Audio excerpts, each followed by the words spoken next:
Networking doesn't have to be this big event that you have to go to and try and talk to people in a room and be awkward. I believed that, I felt like that at the beginning, that that's what it was, but it really, really isn't.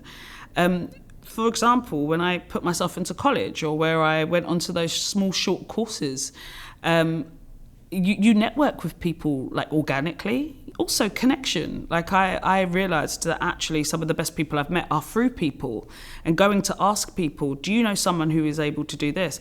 That's networking. You create your own network, and what all these different people that you meet become are essentially what I like to call a support network. So you've got different areas and different people in your life that you can call on for different things. That becomes a support network. So it doesn't have to be this big event that you go to. Although I will say, even more recently in COVID, I'd done an online course that was just for free. But there was an opportunity to talk to people online just via the chat integrated on the course. And, that was networking as well, just talking to these people. So it's not this big scary thing. It's so important. And I think people put so much pressure on themselves, but it's something that just really generally happens organically when you're doing something you really, really love.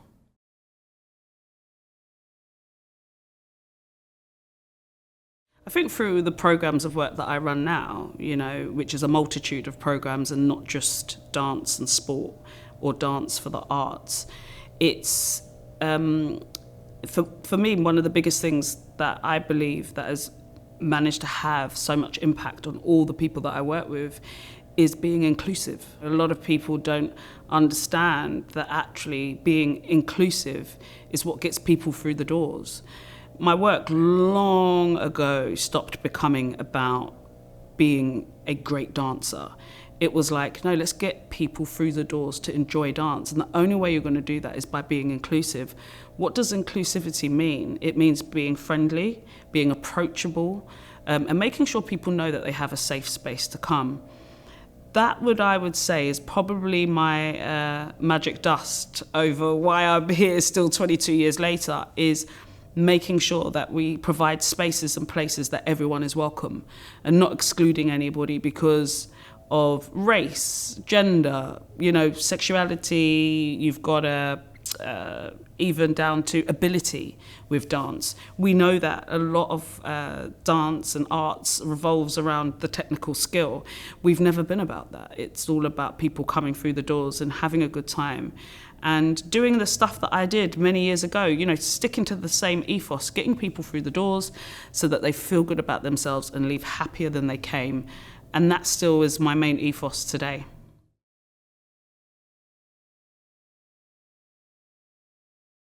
How I've developed the business commercially, I think first and foremost was, in the beginning days, was doing short courses. That's how I did it.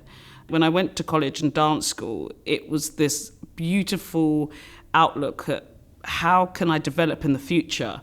And because the school was quite far away from where I was running my classes, there was no duplication of copying anybody else's. It was just this bank of all of us inspiring each other with this one love of dance, which I'd never been around. And I always say to everyone, that was where I really got hooked on the self-development part, because from college, and obviously practicing, vocationally, I then went on and done starting up a business course. It was a 12-week course. It was something informal, which again I managed to do through a free course, that was available for under 25s to learn about business. And that was where I really learned about finance and grant writing, and again the possibilities about where I could take the business professionally, but also give me the grounding that I needed. And it was great because what I'd learned was that where I started from the love of it, and I realized that actually some of the things that were my downfall through the course, I was able to identify where I needed help. So the further help that I needed, and which I still need help till this day, were the two things, which was finance and fundraising. I'm great at the dance, I'm great at the talent aspect, I'm great at managing the organisation and, organising people and shows and all those practical things. But the finance and the fundraising is something that I've always needed extra help in. And that, when you're running a community organisation, is the backbone of the organisation. And I knew I couldn't do it. And I knew that I actually didn't have the resources to employ someone to do it. So I identified those two things, and then I went on to do more further short courses. I found free courses online or really, really low cost courses, and I put myself on them. And it was really good because one of the courses I went on for fundraising, they allowed you to actually have a go at writing a fundraising bid and submit. And I actually did that, and I managed to get my first grant of £10,000 from that course. And it was amazing, and it was such a sense of achievement. So for me, that was really, really important to develop the first stages of the business. That's the great thing about learning. Sometimes you know that you can't do it all, and I think I realised that. I wanted to always strive for perfection with every aspect of the business, and I couldn't do that. But I knew that I had the love and the passion, and everything else follows.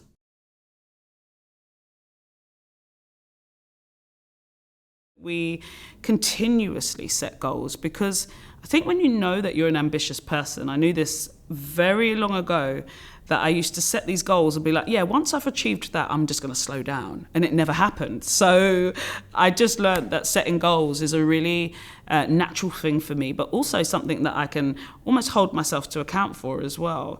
You know, that was after COVID, I said that I wanted to do a big show at where I started doing shows 10 years ago. And in 2 years' time, we made it happen last year, and we were able to be back there. And that was a real nostalgic feeling to be back on that stage. Sort of 10, 12 years later. But that was a goal I set, and we were able to do it. And I remember going on the stage crying because I was like, wow, we made it. Do you know what I mean? But not just because I was like quite proud of the whole thing that we'd done it, but just because you can still do something that you love, and there's no age limit on that. There's no shelf life to that, and I think that that's the great thing about doing something you're really passionate about and you love.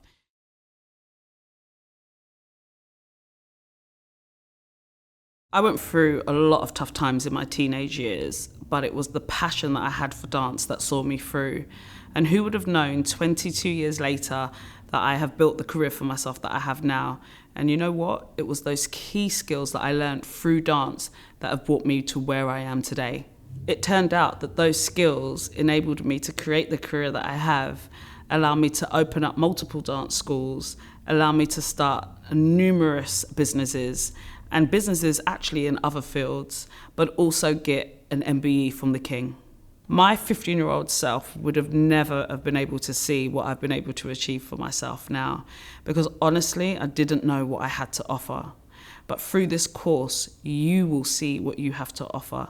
And I hope you go on to live a happy, fulfilling life like I have. If you enjoyed this clip, feel free to follow the links on screen for more interesting articles and free courses from the Open University.